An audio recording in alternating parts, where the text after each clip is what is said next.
Hello guys, வாங்க அடுத்த episode பார்க்கலாம். ஸ்கூல்ல டீச்சரும் எக்ஸாம்ஸ் எல்லாம் நல்லா பண்ணலனா எக்ஸ்ட்ரா கிளாஸஸ் எடுக்க வேண்டியதா வரும்னு சொல்றாங்க. யோசிச்சானு நல்லா தானே பண்ணிருக்கேன்னு சொல்லி ஹோண்டா கிட்ட திரும்பினா அவ சோகத்துல இருக்கா. என்ன ஹோண்டா சப்ஜெக்ட்ல ஃபெயில் ஆயிட்டியா? எவ்வளோன்னு கேட்டா ஒண்ணுங்கிறா. ஆனா ஒண்ணுதானே, என்ன மாதிரி எல்லா சப்ஜெக்ட்ல ஃபெயில் ஆகல, அது வரைக்கும் நல்லதுங்கிறா. அப்புறம் எப்பவுமே பிரின்ஸ் தானே உனக்கு சொல்லி தருவான், ஏன் இப்ப சொல்லி தரலையா? பன் பார்த்து யூகே வந்து என்ன ஹோண்டா ஃபெயில் ஆயிட்டியா? அவனை பார்த்து ஐயோ நான் இதை எப்படி சொல்லுவேன், அவர் கஷ்டப்பட்டு சொல்லி கொடுத்து நான் ஃபெயில் ஆயிட்டேன், இதுதான் நான் காட்டுற நன்றி கடனா? நேருக்கு நேர் பார்க்கவே எனக்கு கூச்சமா இருக்கு. அதனால எல்லாரும் வந்து கவலைப்படாத, டெஸ்ட் எல்லாம் ஈஸியா தான் இருக்கும், இதுக்கு போய் ஃபீல் பண்ணாதன்னு சொல்லி சமாதானப்படுத்துறாங்க. நடந்து போயிட்டு இருக்கும்போது கியோ ஃபெயில் ஆயிட்டேன்னு கேட்கும்போது மறுபடியும் அவளுக்கு இடியே விழுந்த மாதிரி ஆயிருது. அப்படியே மனசுக்குள்ள நான் எப்படி ஃபெயில் ஆகலாம், இப்படியே போயிட்டு இருந்துச்சுன்னா எங்க அம்மா கொடுத்த ப்ராமிஸ் எப்படி காப்பாத்துறது, எனக்கு தலையே சுத்துற மாதிரி இருக்கே. அப்படியே கியோ மேல சாய இதுக்கெல்லாம் எதுக்கு ஃபீல் பண்ணிட்டு இருக்கேன்னு தள்ள அவளுக்கு காய்ச்சல் வந்து கீழே விழுந்துடுறா. தெர்மோமீட்டர் எல்லாம் பார்த்துட்டு நீ ரெஸ்ட் எடுக்கணும்னு கியோ சொல்லிட்டு இருக்கிறான். ஆனா அவளும் இல்ல பரவாயில்ல, மாத்திரை சாப்பிட்டா சரியாயிரும், டின்னர் எல்லாம் வேற செய்யணும், அதுக்கப்புறம் எனக்கு வேலையும் இருக்குங்கிறான். சிகிரேவோ அதெல்லாம் விட்டுட்டு நீ ரெஸ்ட் எடுக்கிறது நல்லதுங்கிறான். நல்ல பொண்ணா இருந்துட்டு நான் சொல்றதை கேளு. அவளும் ஓகே சொல்லிட்டு ரூமுக்கு போய் கேப் எடுத்துட்டு இந்த நேரத்துல தான் எனக்கு காய்ச்சல் வரணுமா?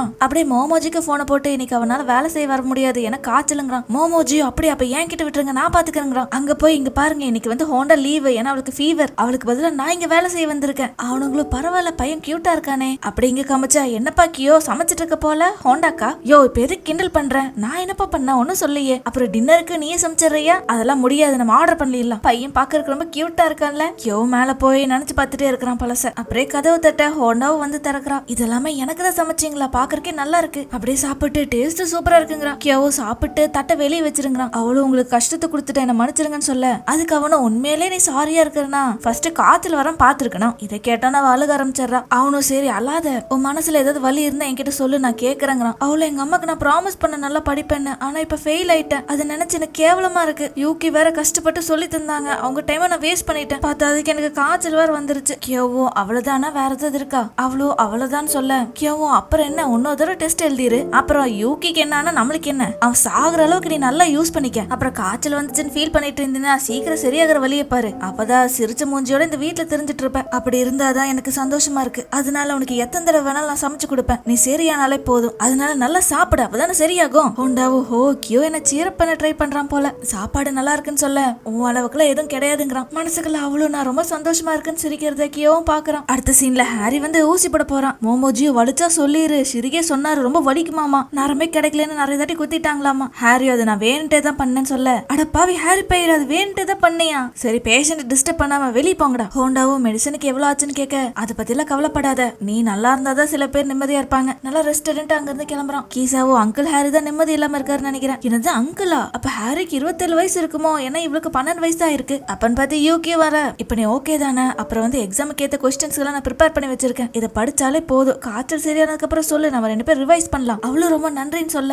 கியோவ காமிச்சா காய்ச்சலுக்கு என்ன சமைச்சு கொடுக்கலான்னு பாத்துட்டு இருக்கான். ஹோண்டாவோ என்னோட எனர்ஜி இவங்க எல்லாரும் தான், இவங்க எல்லாரும் எனக்காக பண்ற விஷயங்கள் தான். ஒரு வழியா அந்த டெஸ்ட்ல இவ்வளவு ஹேனாவும் பாஸ் ஆயிட்டாங்க. இந்த மாதிரி மேக்கப் டெஸ்ட் எல்லாம் ஈஸியா இருக்குமாமா, அதுக்காக வேண்டியே ஹேனா ஃபெயில் ஆயிருக்கா. மழை வேற வந்துட்டு இருக்கு, நின்னா நல்லா இருக்கும்ல, ஏன்னா சம்மர் காலம் வந்துருச்சு. யூகியோ உனக்கு சம்மர்னா ரொம்ப பிடிக்குமான்னு கேட்க அவளும் ஆமா, அப்பதான் பார்ட் டைமா நிறைய வேலை கிடைக்கும்ல. அவனும் அடப்பாவி இதுக்கு தானா? அப்படியே சம்மர் பிடிக்குமான்னு கியோவை கேட்க அவனுக்கு உடம்பு செல்லாம ஆயிருச்சு போல. ஒருவேளை என் கிட்ட இருந்த காய்ச்சல் தான் உங்களுக்கு ஒட்டிக்கிச்சோ? யூகியோ அது ஒண்ணும் இல்ல, மழை வந்தாலே அவன் அந்த மாதிரிதான் ஆயிருவான், பார்க்கவே பாவமா இருக்குல்ல. இதை கேட்ட கியோ டென்ஷன் ஆக மறுபடியும் டயர்ட் ஆயிடுறான். ஹோண்டாவோ கொடை பிடிக்க முடியலன்னா என்னோட கொடைக்குள்ள வந்துக்கோங்க. அவன் டென்ஷனா ஒரு பொண்ணு எப்படி எனக்கு கொடை பிடிக்க முடியும்? அவளு உங்களுக்கு ஷையா இருந்தா வேணா பூனைக்குட்டியா மாறிடுங்க, உங்களை தூக்கிட்டு போறதுக்கு ஈஸியா இருக்கும்ல. இதை கேட்டா ஒண்ணு டென்ஷன் ஆகுறான். இப்படி அவங்க பேசிட்டு போயிட்டு இருக்கிறத தூரத்துல இருந்து ஒரு ஆள் பாக்குறான். அப்ப கியோ சிரிக்கிறதே பார்த்து ஆச்சரியப்படுறான். அப்புறம் வீட்டுக்கு வந்தாலும் மழை நின்றது. அவனும் கதவு திறக்க உள்ள ககுரா இருக்கிறா. அடியாத்தி இவளான்னு சொல்லி கதவு மூடிடுறான். அவ கோவப்பட்டு கதவு உடைச்சிடுறா. இப்ப இங்க எதுக்கு வந்தேன்னு சொல்ல ஏன் அவனை பார்க்க வரக்கூடாதுன்னு சொல்லி சண்டை போடுறாங்க. அவ இன்னொரு பொருளை உடைக்கிறதுக்கு முன்னாடி சிரிக்கி கியோ தூக்கி அவகிட்ட போட்டுறான். நீங்க 2 பேரும் ஏன் டேட்டிங் போயிட்டு வரக்கூடாது? வாவ் இது சூப்பரான ஐடியான்னு சொல்லும் போது அவன் மட்டும் யோ என்னைய பேசிட்டு இருக்க, நாளா போகல, ஹோண்டா ஏதோ மளிகை சாமான வாங்கணும்னு சொன்னேன், இவங்களை வேணா போய் வாங்கிட்டு வர சொல்லு. அவ்வளோ ஆமா இந்தாங்க லிஸ்ட்னு கொடுக்குறா.